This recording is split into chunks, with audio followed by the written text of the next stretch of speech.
Hello दोस्तों, आज हम एक लकड़ी कमीशन खाने वाले की एक कहानी हम आपको बतलाएंगे कि लकड़ी का जो मिस्त्री होता है वो कमीशन इतना ज़्यादा कैसे खा पाता है। उसके बारे में हम आपको जानकारी देंगे कि ये बिल्कुल एक सच्ची कहानी है। भारत की राजधानी दिल्ली का एक फेमस इलाका विवेक विहार, जो कि काफ़ी फेमस इलाका है। तो यहाँ का एक मालिक था जो प्रेस रिपोर्टर था, और प्रेस रिपोर्टर का मकान बन रहा था।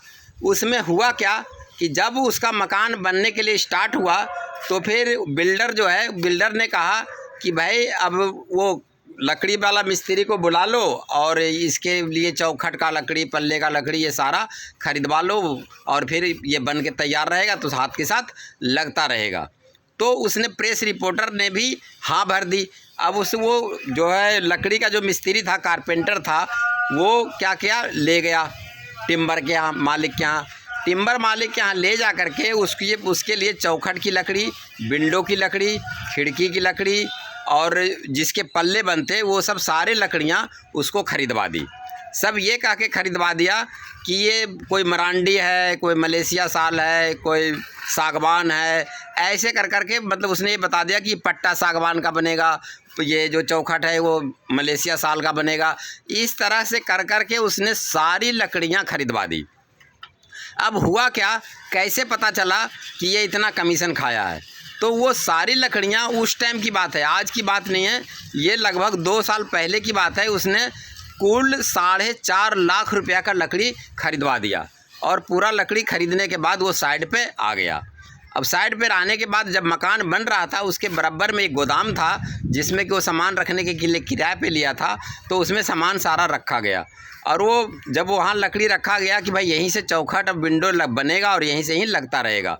लेकिन हुआ क्या कि वो जो मिस्त्री जिसको माल खरीदवाया था, मतलब जो कारपेंटर इनको दुकान पे टिम्बर के यहाँ गया था और लकड़ी खरीदवा के लाया, वो क्या बोला, जब लकड़ी खरीदी गई उसके कल हो करके उसने बोला कि मुझे गांव जाना है, मैं गांव से आ करके आपकी चौखट, विंडो, खिड़की बनाऊंगा।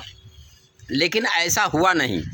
वो गांव तो चला गया, लेकिन गांव जाने के बाद वो ना तो फ़ोन उठाया ना वो आया, मतलब वो फ़ोन ही नहीं उठाता था।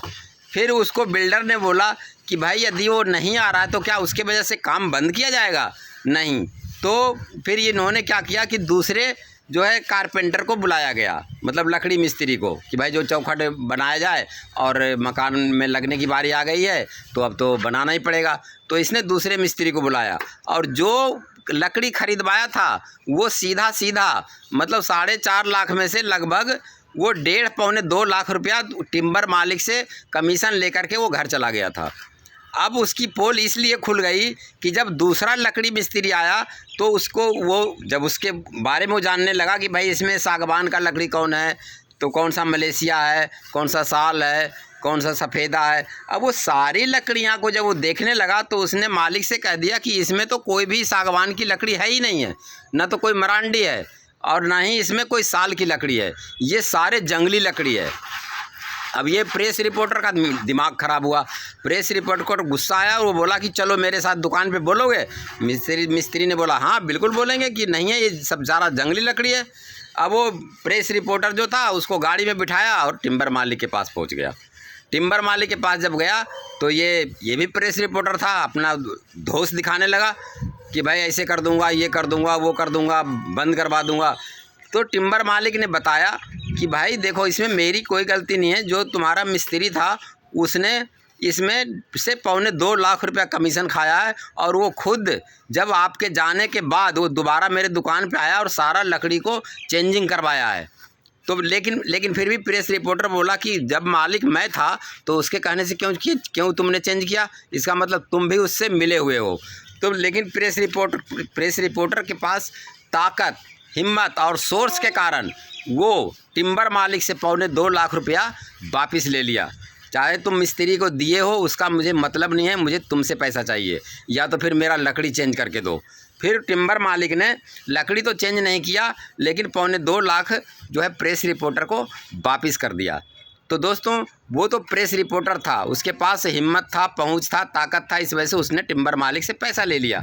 लेकिन क्या आप भी ऐसा कर सकते हैं? नहीं, आपको ऐसा नहीं होगा। इसलिए आप ये सब कमीशन खोरों से रहें सावधान, ताकि आपको कोई भी, आप जितना भी काम कराते हैं मकान से संबंधित, मतलब बिल्डिंग बनाने में जो भी आता है, जैसे प्लम्बर आता है, बिजली वाला आता है, चुनाई वाला आता है, प्लस्तर वाला आता है, और उसके बाद फिर लकड़ी वाला आता है, पत्थर वाला आता है, टाइल वाला आता है, तो आपको कमीशन खा जाएगा। इस वजह से हमेशा आप मकान बनाने समय कमीशन खोरों से सावधान रहें। इसीलिए हमने आपको यूट्यूब चैनल के माध्यम से आपको कहानी बतलाई है कि कैसे ये लोग कमीशन खाता है। तो दोस्तों, ये हमारा वीडियो कैसा लगा? अच्छा लगा तो वीडियो को लाइक कीजिए, चैनल को सब्सक्राइब कीजिए और अपने दोस्तों को भी शेयर कीजिए। Thank you.